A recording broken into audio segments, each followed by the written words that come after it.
Good morning.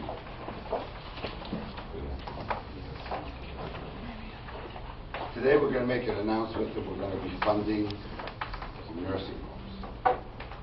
My highest priority has always been taking care of most vulnerable. I've been saying this for 4 years. We must protect our disabled and our elderly. In the last week or so, I've been visiting nursing homes. I've met a lady that for 3 years in a row, the last 3 years, every single day, she goes and she has lunch. She dresses up. She goes out and has lunch with her husband who has dementia. Wonderful, wonderful lady. Then yesterday, I met a lady who has been moved twice in the last year because of problems with nursing homes.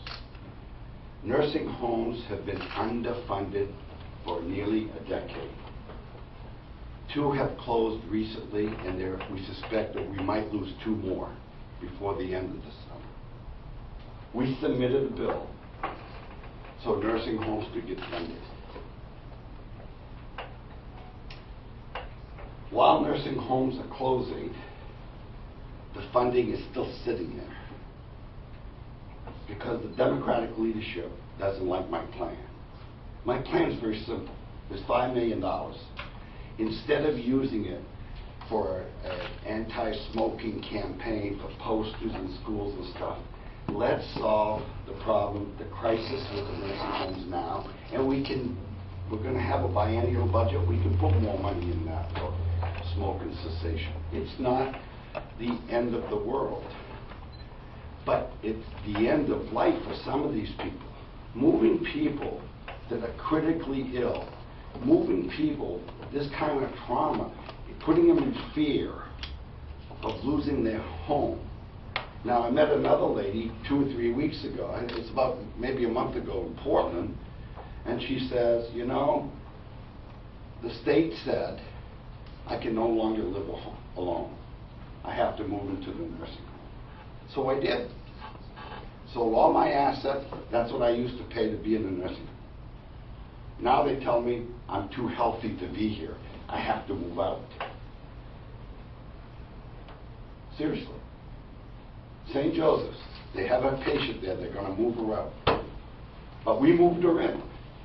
What's wrong with that? That's not how you treat elderly people.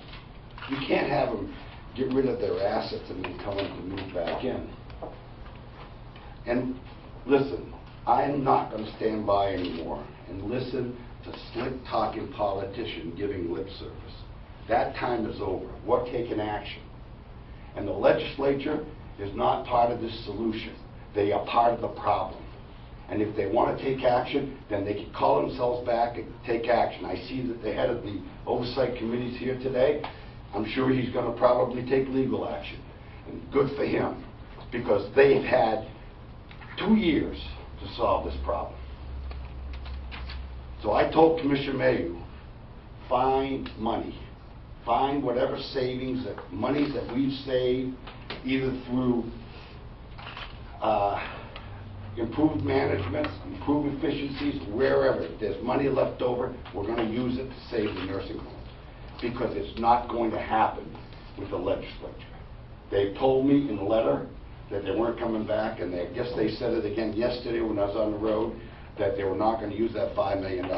So if they're not going to use that $5 million, then we're going to use whatever savings we can scurry up in the department to use to help our nursing homes.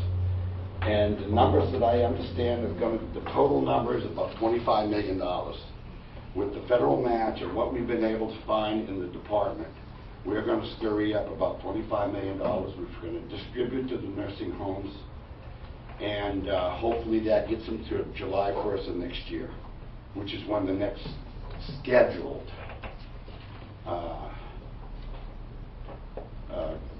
price increase,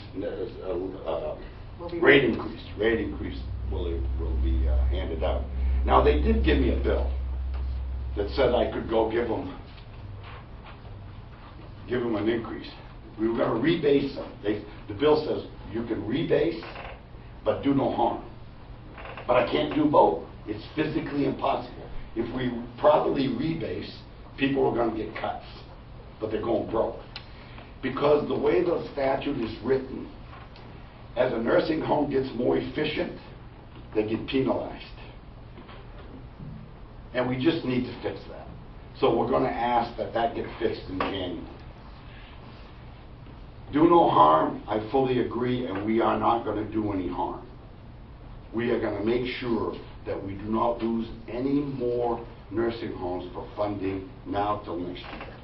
And with Rick here, we are working with him. He's assured me that if we get through this crisis right now, that we can survive until the next increase. So this is where we're heading. I want to make sure that you all understand the problem is not solved. This is just bridge financing until we can get to the next legislature. Because everybody says you could have called him back. Yes, I could have called him back. And I asked them to call themselves back. But this is what they said when I said I would call them back. They would come back and recess. So I'm no better off. So I asked them to call themselves back. They put it in writing that they wouldn't. We sent them another letter this week asking them to reconsider. And then I heard that they've said that they weren't going to use that money. I needed to put a plan. Well, this is a plan that I can get done without their help. And we're going to do it.